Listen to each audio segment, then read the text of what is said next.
Hello there. Hi. It's only me. First thing is to apologise for the delay. I had a lot of things going on. I need to get more regular with putting things up here. Today we're going to do the Southwark and Bankside walk. We did this in February.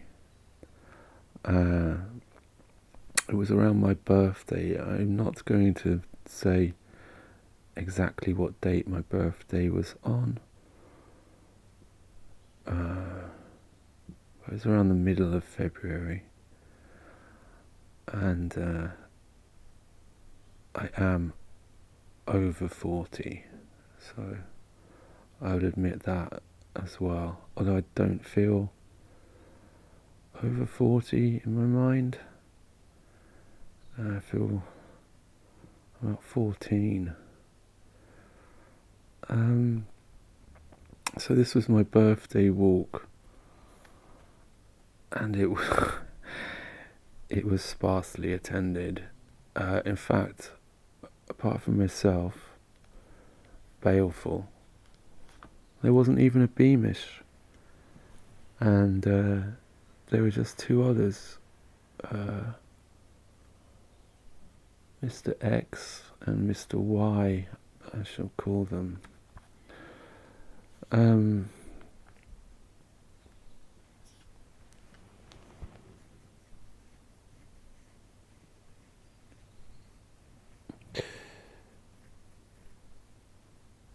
Well, if I say that, well, my actual birthday falls on the Roman festival of Lupercalia, wild sex orgy they used to have in Rome that has now become transmuted into boring Valentine's Day. I think somebody said Geoffrey Chaucer had something to do with Valentine's Day, but I'm not aware of that. So, if you know anything about Lupercalia, that tells you just around when my birthday is. I love the idea of Lupercalia because, well, it was sexual, but it seems worse than it is. Running through the streets naked, thrashing women with whips and sticks, but it's actually all done in a very friendly way, I think. The weather report for this walk was appalling, but I looked it up, and it looked like we had a 2 or 3 hour window of okay weather. So I was aiming for that window. I don't think it's anything to do with the weather why other people didn't come. They were otherwise engaged. When you get to a certain age, you know, like you have things you have to do that you don't necessarily want to do, but that you have to do. So it was Southwark and Bankside was the decision for the walk. I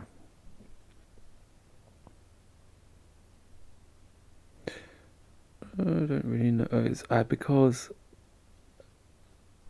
it felt a bit rivery, but there's other river ones left, but I wanted to save them for the summer. It seemed like a halfway. I don't know. It seemed like it was Southwark and Bankside walk, it seemed like it was enough. Not too long, not too short, a bit near the river, get it out of the way kind of thing. Maybe there was that kind of attitude, but I had to get the train to London Bridge, but the train didn't go all the way. So then I had to jump out at a certain point and then walk, and I walk, so I was there too early. I don't know how fast I'm walking sometimes when I walk on my own. I always feel like I'm going very slow. But in fact, I'm going, more often than not, I'm going very fast. So I got there too damn early. And then I just had to hang around. And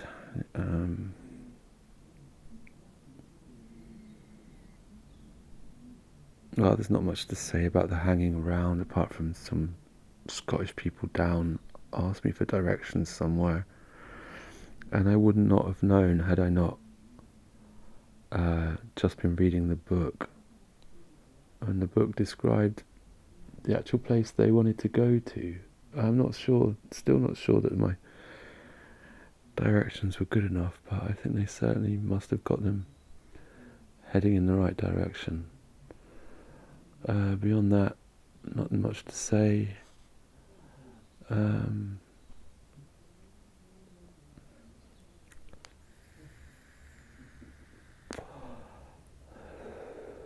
just had to stand there sort of waiting for this window of nice weather to appear, because it was raining. Not hard, but definitely rain. Well, then Mr. X turned up, and seeing as nobody else had got back to me, I was like, well, here we are. I was determined I was going to do the walk if nobody turned up. It's going to be my birthday walk. But Mr. X turned up. That's good. He's been to most of them. He's like old Beamish. Comes to most of them, if he can. So, then from London Bridge Station, it says follow the map to reach Borough High Street, and then walk up St Thomas Street. This area has long been associated with medical institutions. The oldest, St Thomas Hospital, was founded in the early 12th century and was connected to the Priory of St Mary Overy, which once stood nearby. We find out later in this walk, I think, what ovary means. It's not spelt like a lady's ovaries, or maybe it is. I haven't looked that word up in ages.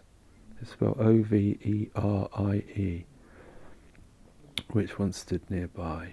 St Thomas Hospital survived the closing of the priory during Henry VIII's dissolution of the 1530s, but in the 19th century it was forced to leave the area to make way for the development of London Bridge Station. St Thomas's reopened in the 1860s at its current site south of Westminster Bridge.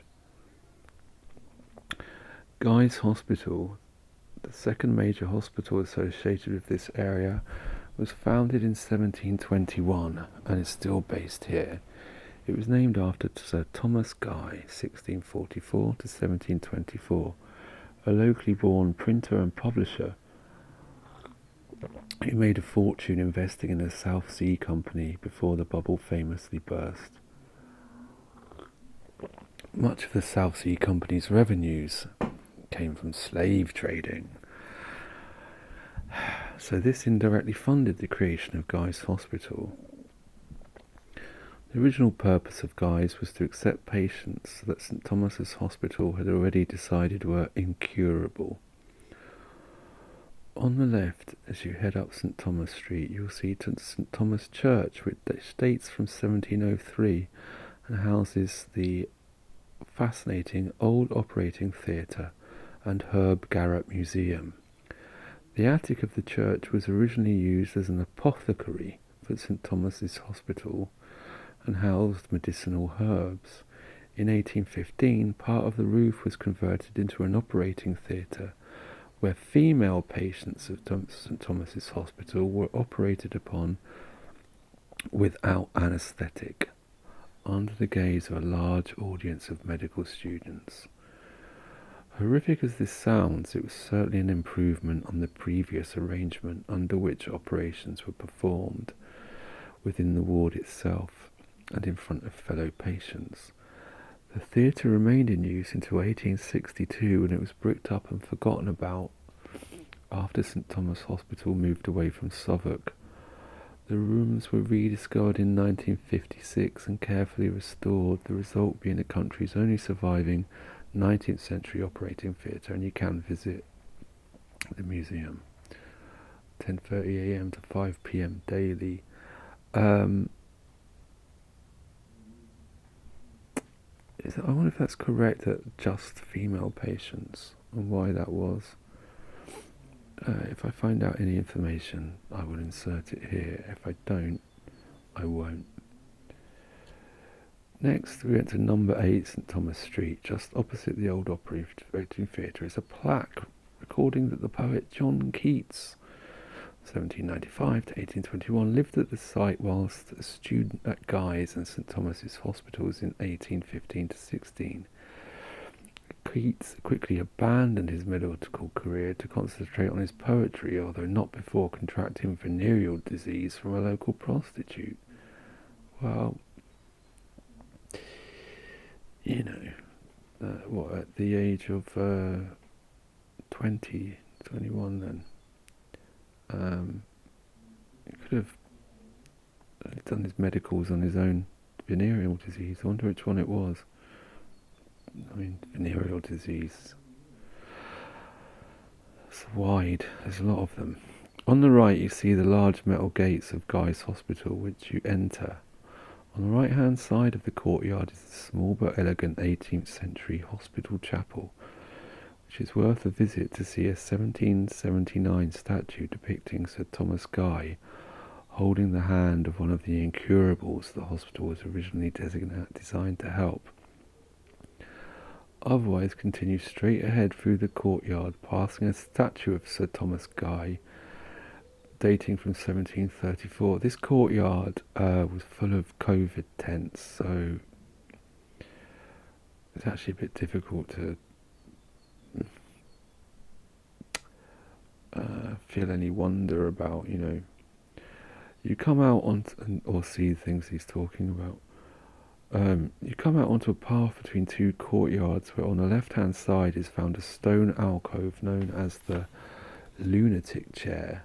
The alcove is a rare relic of the old London Bridge that spanned the Thames for 600 years until it was replaced by John Rennie's design in 1831. Self-demolished in 1968. The old bridge contained 14 alcoves, which were added between 1757 to 62. Another surviving alcove resides in Victoria Park in Hackney. Now, we saw that on our previous walk. I don't know if we did a talk about that one. I can't remember now. It wasn't a great walk. I don't seem to recall. The old the alcove was bought by Guy's for 10 guineas and put into the wall of the old lunatic house that once stood here to provide some outdoor shelter for convalescing patients. Did lunatic mean what it's come to mean now?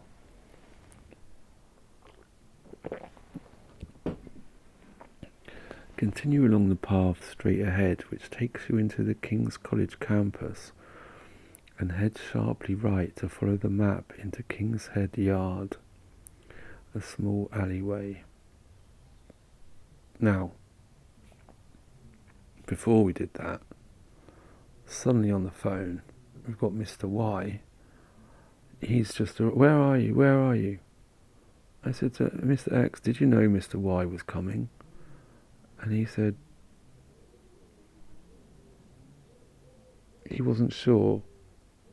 But I did think that Mr. Y had said to Mr. X that he was coming. It's confusing. But anyway, so we tried to describe where we were to Mr. Y, but he didn't understand. So then we had to go and wait at the Shard, and that took, and give him directions there. Was it the Shard? I can't remember. Is it? Is it the Shard? I don't know what the fuck it is. This big, one of these modern ones, and it was like bloody hard to direct this guy. I had to go walking off to find him. By the time I've walked around, it turned up. So then we had to, give him a quick resume of the walk thus far, and then continue. So, and it was raining at this point. Not super hard, but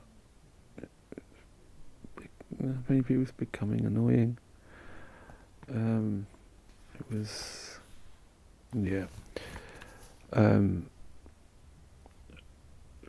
Straight into King's College campus, King's Head Yard, a small alleyway.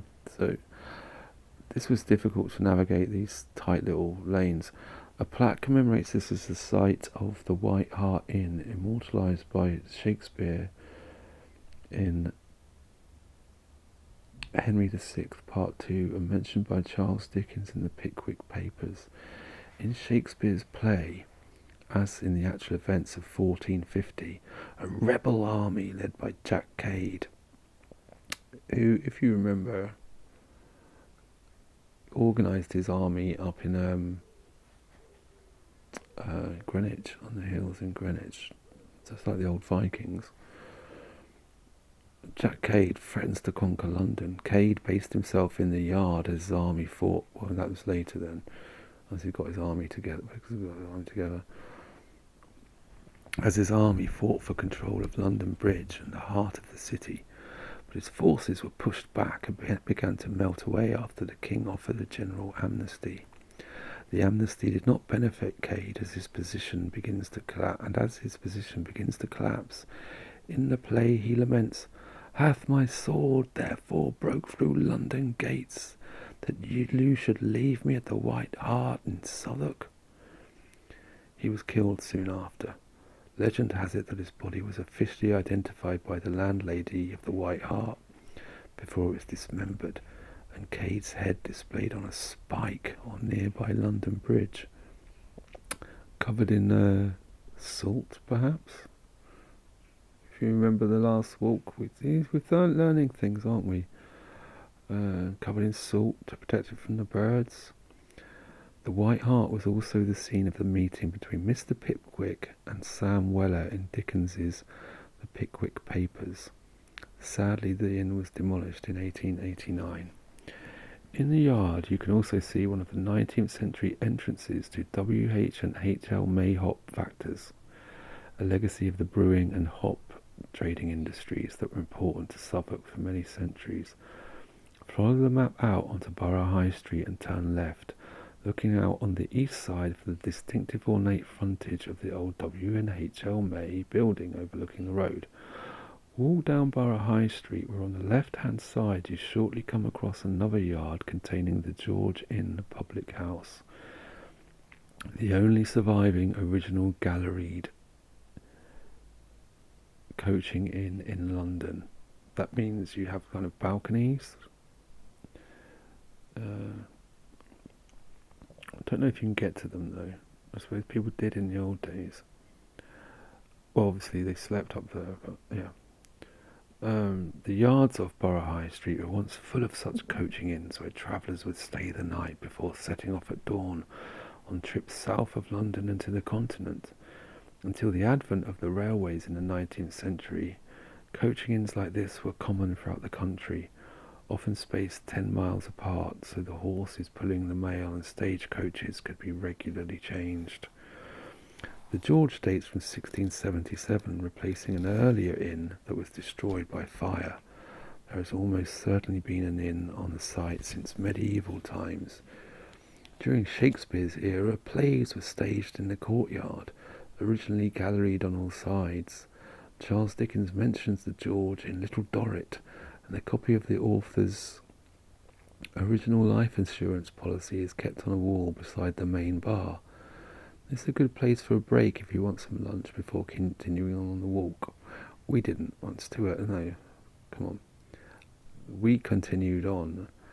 Just along from the George is Talbot Yard, the site of another historic, and then it started pissing down like cats and dogs.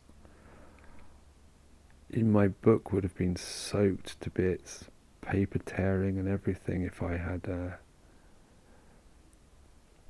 we'd continued. So we turned tail and we headed back to the pub I just mentioned, where we did not see the life assurance thing. I can't say that it felt like an amazing pub inside. To me it was just a pub, you know. I suppose maybe it just felt like just a pub back then as well, but I would have rather have seen it back then than now. And Mixed X gave me a birthday present, which was a electronic lighter that can light in any wind, and I was like, oh great, I'm supposed to be giving up these cigarettes though. We had a drink in there, it was convivial. And then the rain cleared up, so I had to drag them out. Y is certainly a very pubby person that could while away afternoons in pubs quite easily, but I wasn't having any of that. So we continued the walk. Just along from the George is Talbot Yard, the site of another historic inn, the Tabard. I used to have a tabard that I used to wear. I don't know where it's gone. And the one photo of me in it, in the countryside at Holcombe Bay, seems to have disappeared. Long demolished, the tabard was where the pilgrims gathered before setting off for Canterbury in Geoffrey Chaucer's great work of the 1380s, the Canterbury Tales. I have just finished reading the incomplete because he never finished it, but I have just finished reading what he did complete of the Canterbury Tales, all of it, all 24 tales in it that are extant in the Middle English, I might add. I was the dog for the bow for that. Dog for the bow is a 14th century phrase meaning, well, I can rejig it to mean man for the job. But it was a colloquial phrase, and possibly they used it in that sense back then. A dog for the bow was a running dog that once you'd hit your prey when hunting with an arrow, then you would set the dog out after it. And those were called dogs for the bow. I think it's a good phrase. It's got a ring to it. In the prologue to the Canterbury Tales, Chaucer writes, "In Southwark at the Tabard as I lay, ready to go on pilgrimage and start to Canterbury, full devout at heart, there came at nightfall to that hostelry some 29 in a company of sundry persons who had chanced to fall, and fellowship and pilgrims were they all, that toward Canterbury town would ride." So, but yeah, the Tabard is not there. It's just a very dingy, very, very dingy street. We asked some people if they, because it wasn't easy to find,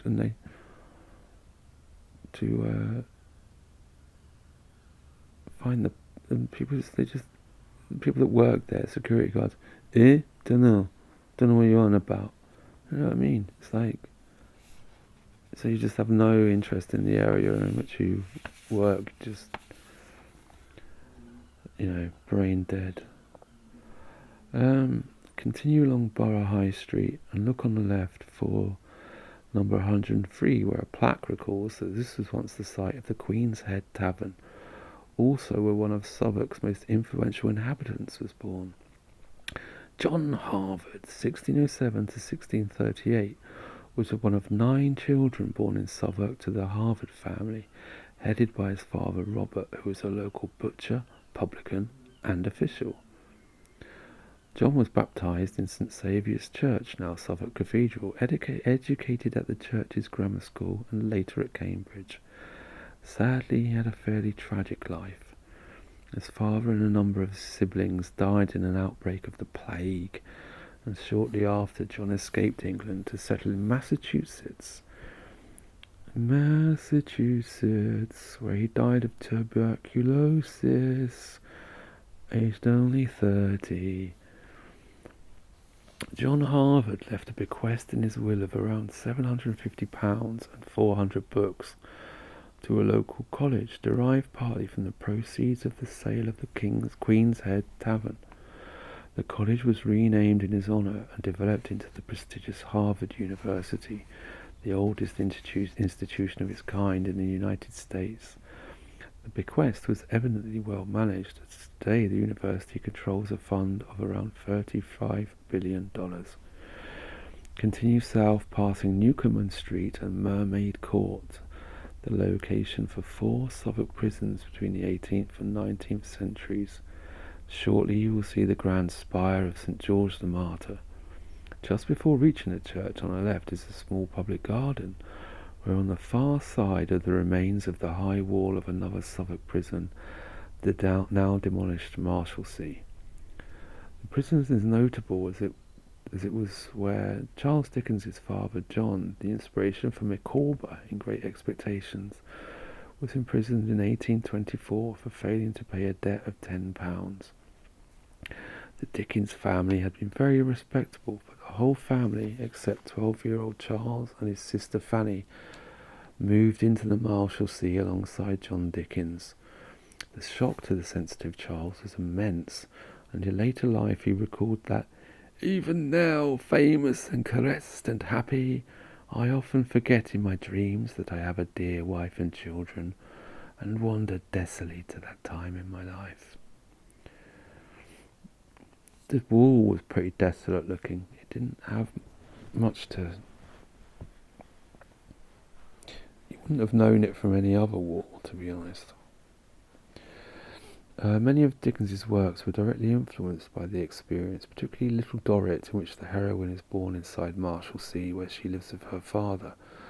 The prison was notorious amongst Londoners for its terrible conditions, being singled out for attack by Wat Tyler's rebels in 1381, and described by John Wesley in 1753 as a picture of hell on earth. By Dickens' time, Marshalsea had become largely a debtor's prison, and it was closed in 1849. Standing here, you are retracing the steps of Dickens, as in 1856, whilst writing Little Dorrit, he returned to the site of so much childhood sadness for him, to find any ruins of the Marshalsea.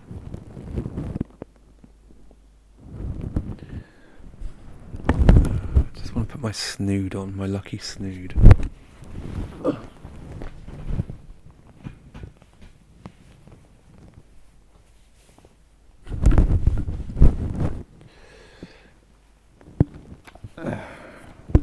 Okay, put that on. Leave the gardens to walk past the imposing church of St George the Martyr. The current building is the third on the site. It was built in a classical style between 1734 and 1736. It is often referred to as Little Dorrit's Church, as the heroine of the novel was christened here, and later spends a night in the vestry after being locked out of the prison. It is also where Little Dorrit marries Arthur Clenman. The east window of the church contains a depiction of Little Dorrit kneeling down and wearing a bonnet. See a picture of Little Dorrit kneeling down wearing a bonnet.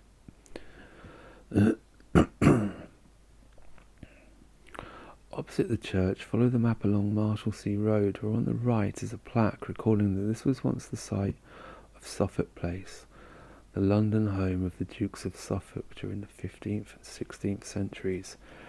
Henry VIII set up a mint here in around 1543, and his sister married into the Suffolk family, and money continued to be produced here until Suffolk Place was demolished in 1557.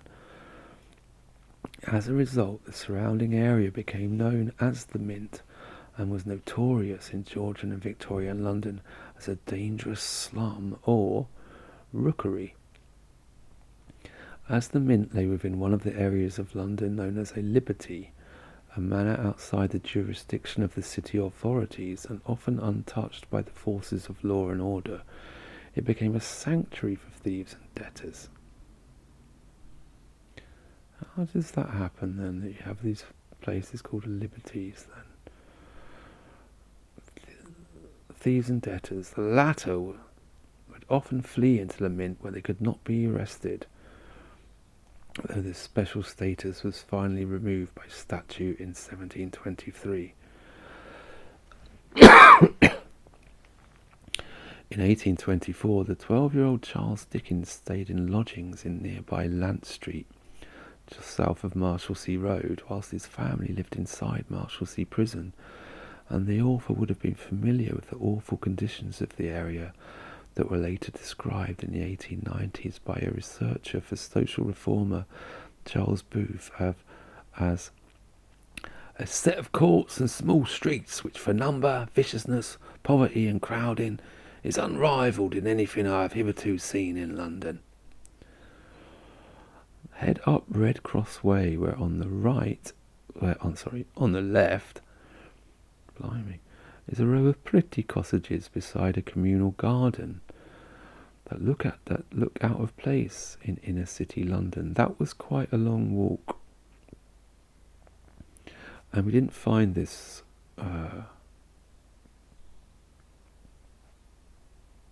Didn't see this plaque. Couldn't see it. The plaque. It's probably my fault. Anyway. So it's quite a way for a walk from the precisely where I've just described. Not huge, it's not like a marathon, but it wasn't just simply around the corner. Head up Red Cross Way, where on the left is a row of pretty cottages beside a communal garden that look out of place in inner city London. Sorry, I've got a little cough.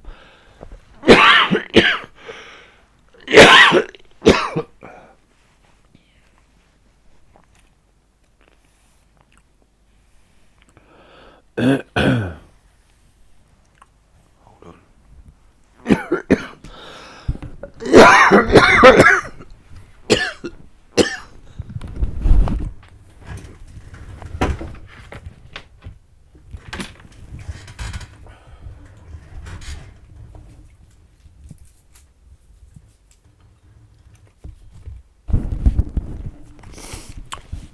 I'm eating a mint to deal with the cough. I think the cough is brought on by the snood, but it's put the snood on to stop me having a cold neck. So, you're damned if you do and you're damned if you don't, aren't you? I hope my chewing doesn't annoy.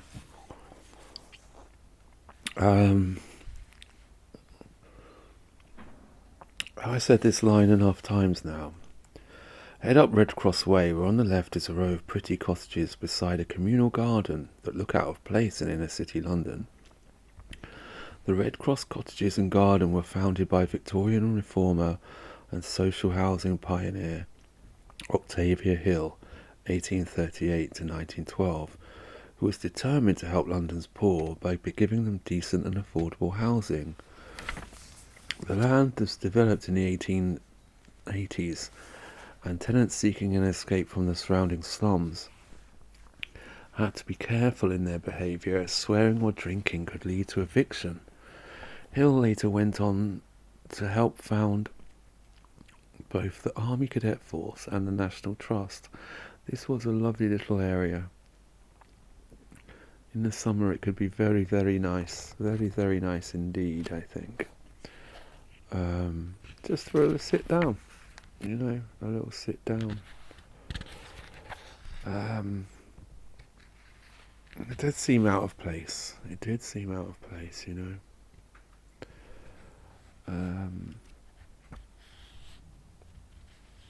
Yeah. It's hard to describe it. Like a little bit of an old village. Continue north, and just on the left at the junction with Union Street is the 1907 building that once housed the Mint and Gospel Lighthouse Mission Shaftesbury Society. Shaftesbury Society.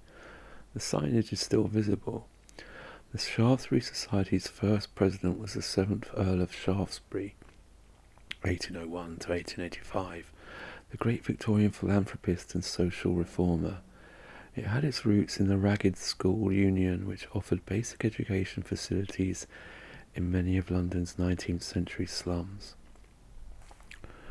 Cross over and continue north up Red Cross Way, where just on the right-hand side is the site of the Crossbones Graveyard, one of the strangest places in London. For many centuries, Southwark was infamous for its brothels or stews. Now, this was one of the reasons why I wanted to do this walk, because I came across the stews, or as they were known back then, the stives, in Chaucer's Canterbury Tales.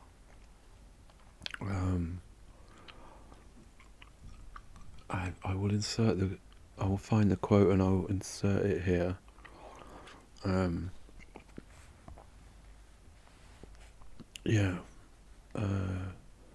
So that's where I'd learnt about them, and then I wanted to know more, and I looked them up to see if they were in this book, and it said yes.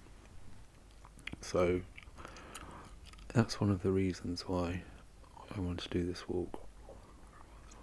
Having been a male prostitute for a short while and worked around the sex industry for much longer, I'm interested in such things. For many centuries, Southwark was infamous for its brothels or stews near the Thames, many licensed by the bishops of Winchester, who were the major landowners in the area. The prostitutes, nicknamed the Winchester Geese, had to pay part of their earnings and rent and fines to the bishops of Winchester. So that's the Winchester part of the nickname. The Geese part is because of the way they squawked at the potential customers. However, despite having added to the church's coffers when they died, they were not able to receive a normal burial because of their lowly status, and instead were interred here on unconsecrated ground. John Stowe, 1525 to 1605, described the place in his guide, A Survey of London, 1598, as where single women were forbidden the rites of church so long as they continued the sinful life, and were excluded from Christian burial if they were not reconciled before their death. And therefore there was a plot of ground called the Single Women's Churchyard, appointed for them far from the parish church. Today the graveyard belongs to Transport for London, and there is no public access. However, local people have created a unique shrine at the gates celebrating the outcast dead, attaching hundreds of ribbons and trinkets to remember those unfortunate enough to have warranted burial here. By the late 18th century, the brothels were less common, and the graveyard was used for pauper burials. Around 15,000 people are thought to have been interred in unmarked graves here over the centuries, before the graveyard was shut in 1853 due to overcrowding, and it's not a huge place. So they must have been doing them one on top of the other. Take out one box, dig the hole deeper, boom, boom, stack 3 in there. do it again. Just opposite the graveyard is an isolated and atmospheric bar called the Boot. No, it's called Boot and Flogger. Name for a couple of sitcom characters. It's the only premises in the country allowed to sell wine without a licence, a privilege awarded to certain free vintners dating from Elizabethan times. The pub's name refers to a corking device in which a leather boot holds the bottle, whilst the wooden flogger flogs in the cork. It's worth a visit if you prefer to take a break before being enveloped in the bustle around the cafes and bars of Borough Market and Bankside that lie further ahead.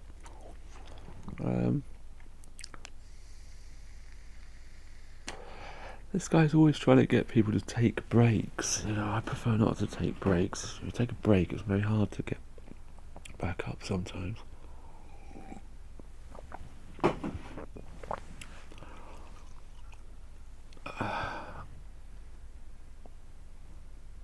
Take a break. You take a break, mate. You take a break. Break your bloody neck. Continue north under one of the many railway bridges that snake their way around the area and cross over Southwark Road, bearing right. On the left-hand side you soon come to the elegant Victorian building that once housed the Hop Exchange.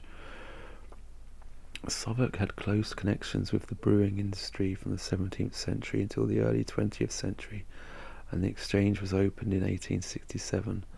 The hops bought and sold were a crop that had originally been introduced into England from the Netherlands and were added to beer to give a distinctive bitter taste and act as a preservative.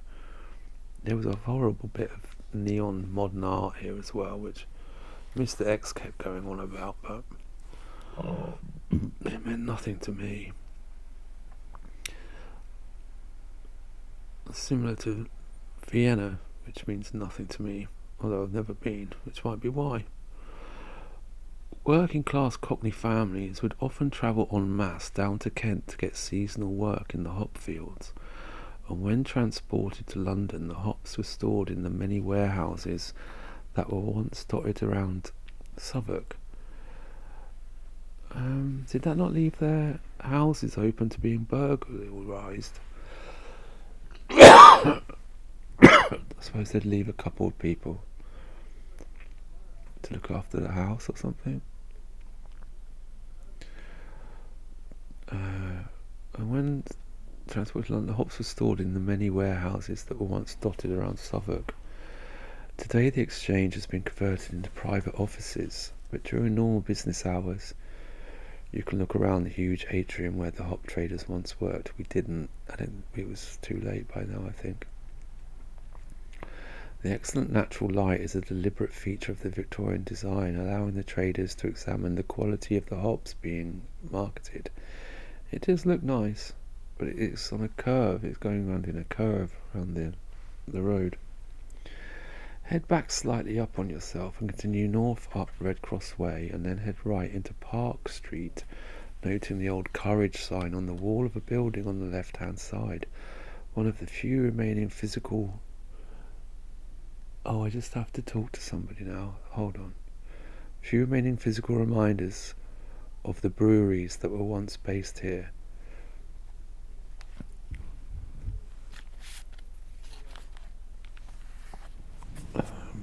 Pause it.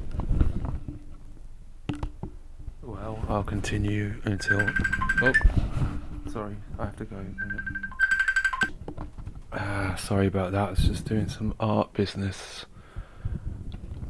Just trying to upload a PDF of some of my art. Digital art to a friend to pass on to a gallery. So just let that happen. I'll have a sip of my coffee. This is recording, yes. We are recording again. Good. And where were we? Where Where were we? We were at the Courage sign on the wall of a building on the left-hand side, one of the few remaining physical reminders of the breweries that were once based here. Just before you reach the entrance to Borough Market, you may recognise some of the buildings on the right, used as the backdrop for a number of scenes in Guy Ritchie's film Lock, Stock and Two Smoking Barrels. I saw one of his films out of a box that was alright. I don't really follow his work, to be honest. Which, I mean, I should do. He's an English filmmaker, but, you know, so much of English filmmaker is just like fucking gangster movies, and I'm not really that into gangster movies. I'm not even into Russell Brand very much, but somebody sent me a funny clip of him doing a skit on English gangster films and a trailer for the American audience, and they went, "A lot of people die for not a lot of money," which kind of like sums it up. I thought that was actually quite funny. The market is arguably the most atmospheric in London, and is also the capital's oldest fruit and vegetable market, with its origins in the 13th century when the boisterous Southwark Fair was held just south of London Bridge.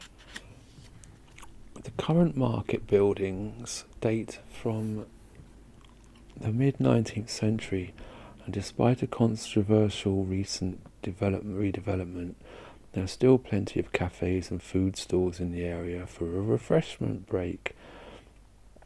Then he just lists the times it's open. More adventurous may wish to see the wholesale traders at work any night except Saturday, 2 a.m. to 8 a.m. Is that PDF done yet? I'll just click go, so hopefully it has. Alright. Okay. Follow the map along Stony Street, then into Winchester Walk to reach Southwark Cathedral. This is good when it looms up at the end of the street. It's the oldest Gothic church in London. My friend said it was in a horror film, and then he ultimately did tell me what film it was, but I don't know if I can remember now. And I did try to look it up, but I couldn't find it. But he did say, and but now I can't remember. A 60s type horror film. It's the oldest Gothic church in London. It was founded in the 9th century AD by St. Swithin, Bishop of Winchester, as a college for priests, and in 1106 the Church of St. Mary Overy, or over the river. So that's what Overy, remember? Call back. So I said you'd find out. Overy means over the river.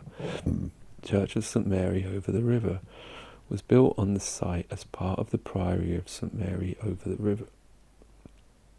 As part of the Priory of St. Mary. Sorry, okay. It was founded in 9th century AD by St. Swithin, Bishop of Winchester, as a college for priests, and in 1106 the Church of St. Mary Overy was built on the site as part of the Priory of St. Mary Overy, benefiting from the patronage of the Bishops of Winchester who lived nearby. The Priory Church was built between 1220 and 1420. After the dissolution of the monasteries in the 1530s, the church was taken over by local worshippers and was eventually renamed St. Saviour's.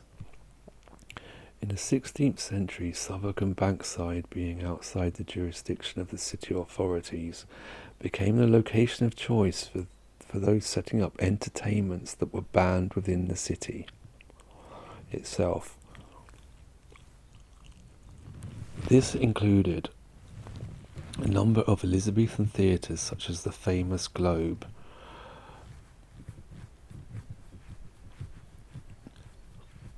and many actors lived in the parish of St. Saviour's, including William Shakespeare. Around for my vape, sorry. I'm trying to give up smoking, it's difficult. Around half of those actors listed on the front of the first folio, 1623, the first collected editions of Shakespeare's plays, are mentioned in the church's registers. The cathedral contains a memorial to Shakespeare and also to his brother and fellow actor Edmund, 1580 to 1607. 27 years of age, who was buried here. Little is known about Edmund. I'd never heard of him, although he died just a month after his infant son had been buried north of the Thames at St Giles, Cripplegate.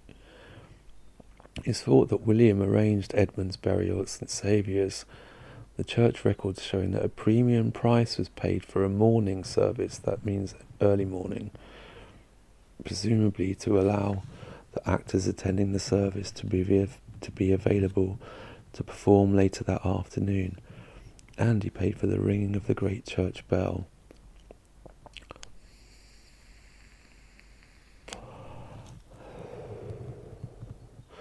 Relations between the local actors, or players, and the clergy were not always easy, given the perceived immorality of the theatrical profession. In 1616, the chaplain of St Saviour's preached a sermon criticising those who dishonour God by penning and acting of plays. John Harvard was baptised here in 1607, and the cathedral contains a Harvard chapel. Remember Harvard? We talked about him earlier. Harvard in the USA. There are also a great number of impressive tombs and monuments, including that of writer John Gower, died 1408, who was a friend of our friend Geoffrey Chaucer, and who has been described as the first English poet because he wrote in a native language as well as the more customary Latin or French. I think he's talking about Geoffrey Chaucer there, not John Gower, but I might be wrong. Well, I think that's Geoffrey Chaucer he's talking about there. Surprisingly, this grand building has only been a cathedral since 1905, and its official name of the Cathedral and College Church of St Saviour and St Mary over the river recalls its ancient past. If you find Borough Market too crowded, the cathedral contains an excellent cafe at the rear with outside seating when the weather was good. The weather was bad and we didn't do all that. Follow the map to reach the edge of the Thames, passing the medieval St Mary over the river dock, which currently contains a full-size modern replica of the Golden Hind, the galleon in which Sir Francis Drake sailed around the world between 1577 and 1580.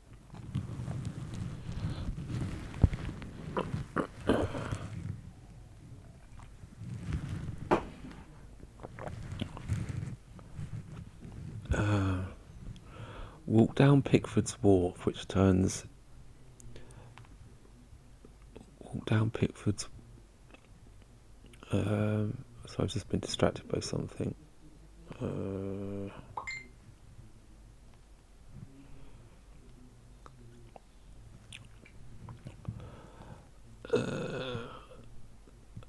Sorry.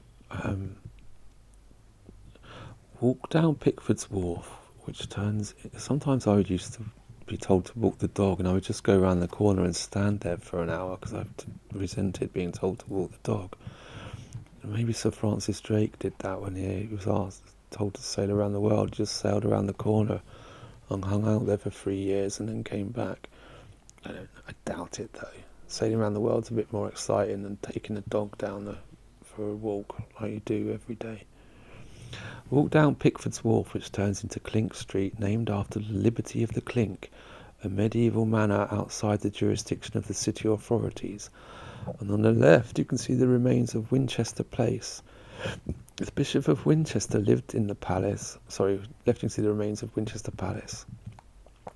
The Bishops of Winchester lived in the palace between 1140 and 1626, whilst attending to matters in London. Winchester was the old Saxon capital of the country, and the Bishops of Winchester traditionally had a powerful position both politically and economically in medieval England. Only the west side of the 12th century Great Hall with its unusual 14th century rose window remains. It looked made out of plastic, the actual windows. They'd painted it in this horrible manner. At this point, some other tour guide came poncing along. I didn't like the guy. He was reminded me of Toad Hall, and he just too full of himself. He seemed like some bloke was walking along licking his arse, licking his arse. He was. The palace was installed the palace was used until the 17th century. It was later converted into warehouses, and the building largely destroyed by a fire in 1814. Many royal visitors were entertained in the hall, including James I of Scotland on his wedding to Joan Beaufort in 1424. The bishops of Winchester once owned vast tracts of land in London and elsewhere, and this included about 20 stews or brothels that lay all along the riverside. The stews were licensed by the church. Much of the regulations set out under ordinances of 1161, signed by Thomas à Becket. That's funny, because he signed the ordinances to set up the stews, or stives as they were called. And then I found about it by reading about, they turn up in the Canterbury Tales, which is about people going on a mission, not a mission, but a pilgrimage to Canterbury, where Thomas à Becket was killed. Could have become a saint by then.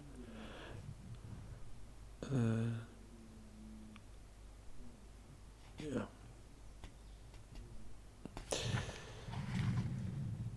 The ordinances, which means orders, were strict, including imposition of a fine of 20 shillings should any woman of the bordello draw any man by his gown or by his hood or by any other thing. However, the prostitutes were also given some protection, and provided they paid their rent to the stew holder, they were given free license and liberty to come and go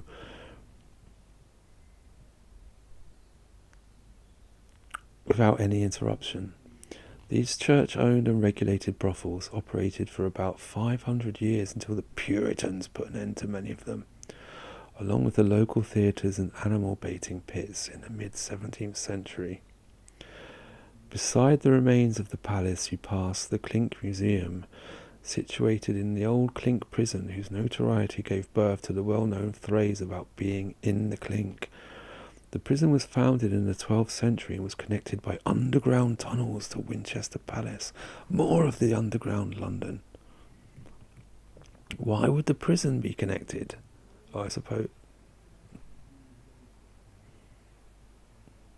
King might send that guy to prison, I suppose.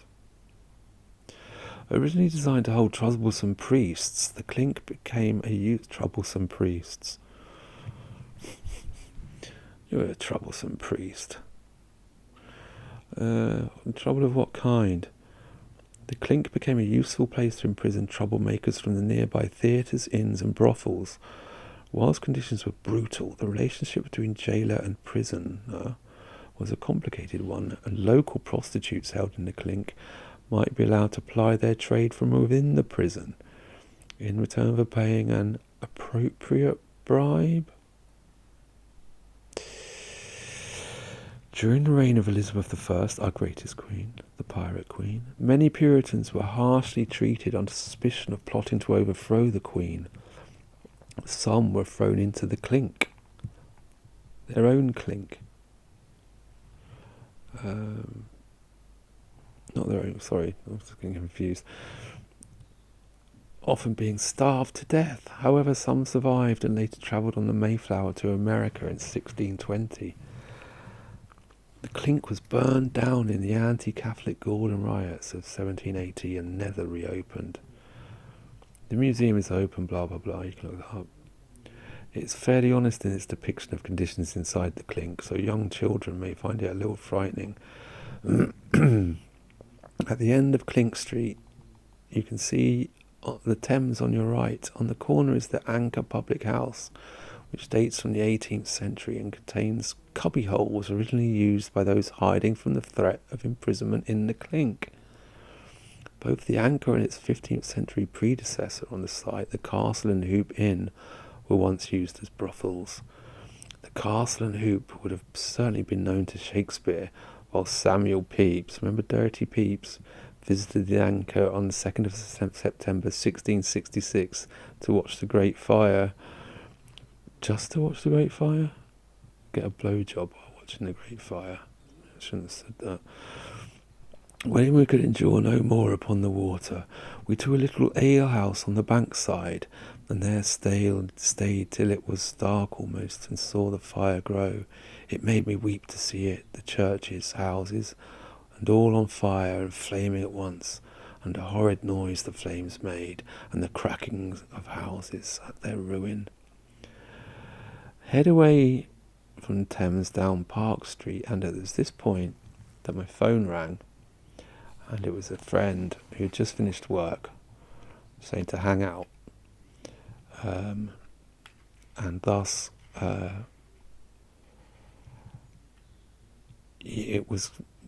we had to foreshorten the walk at this point, and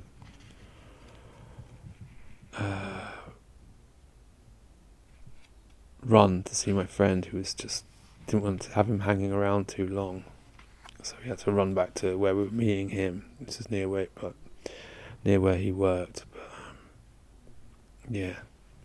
But it was a good walk up to this point, and I wanted to walk these streets where the bear pits and the stews or the stives had been back in the day. Chaucer had not slouched, but rolled around, I'll say. If we continued the walk, he takes us to a famous brewery, then to the Globe Theatre,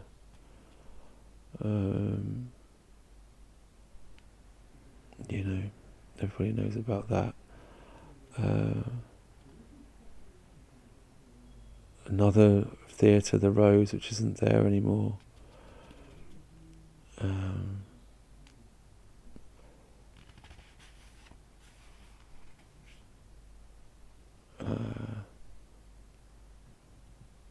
Bear Gardens, I would have liked to have gone there.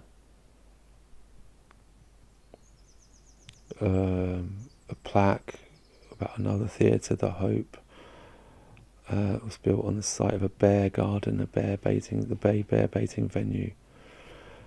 Even after the Hope was opened, bear baiting continued within the building, which was constructed to allow animals to be safely secured. It was finally demolished in the 1650s and replaced by another building, which was visited by Samuel Pepys in August 1666. He recorded in his diary how, after dinner with my wife and Mercer to the bear garden, where I have not been, I think, of many years, I saw some good sport of the bulls tossing of the dogs, one into the very boxes where people sit, but it's a very rude and nasty pleasure. And then there's the ferryman's seat. Would have liked to have seen that. I would probably try to do these things.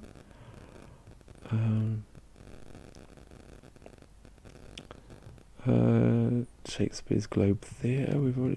I thought we'd already been there. The site of the Globe Theatre. Sorry.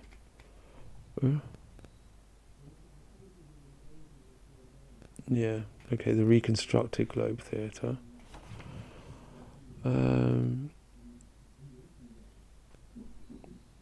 Finishes at the Cardinal's Cap, number 49.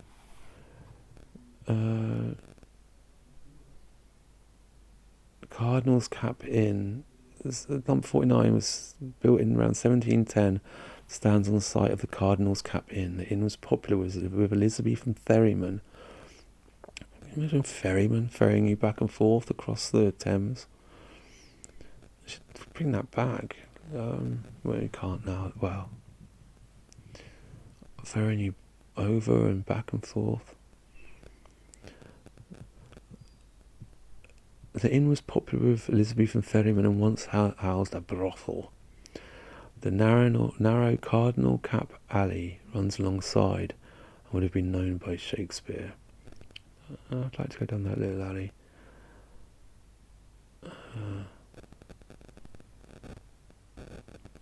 Christopher Wren lived at number 49 while St Paul's was being built.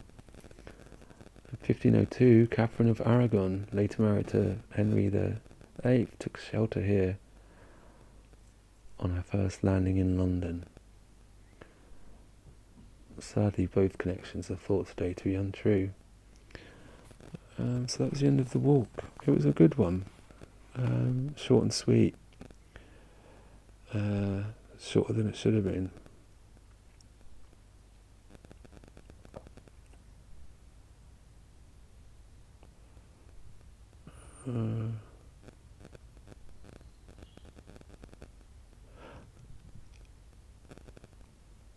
I think she means that Catherine Aragon stayed at the Cardinal's Cap Inn when it was a brothel. That's what he's saying. We have to get the dates around, right away around. And possibly Christopher Wren. It was a good walk. I liked its links mostly to Chaucer because I was been deeply embedded in the Chaucer, as I've said 100 times on this talk. But I'm going to close it down now. I don't want to drone on. I'm going to try and get this uploaded really quickly, and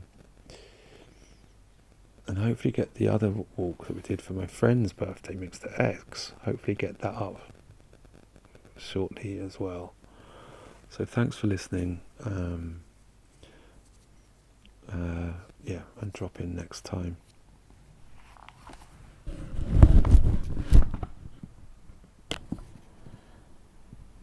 He had a Sumner ready to his hond, a slyer boy nas known in England, for subtly he had his espial, that taught him where that him might avail. He could spare of lectures 1 or 2, to taken him to 24 moo. For they this summoner would were as an hare. To tell his harlotry I will not spare, for we been out of his correction. They han of us no jurisdiction, ne never shall term of all her lives. Peter, so being women of the stives, quoth the summoner, ye put out of our cure. Peace with mischance and with misadventure, thus said our host, and let him tell his tale. Now tell her forth, thou that the summoner gale, ne spare of not mine own master dear. And that's the bit in the Friar's Tale around lines 1320, 1318, where the stives are mentioned. The guys, there's a row between the friar and the summoner, and I think it's saying the summoner. I'm quite tired now. The summoner has he'll use 2 lectures, set them free if they can find him 24 more. And the friar will tell of the summoner's harlotry, which means villainy, because they're out of his jurisdiction. And so then the summoner compares him to a whore, basically. So that's all I'm going to add now. I hope you enjoyed it. Okay, thanks, bye bye, see you next time.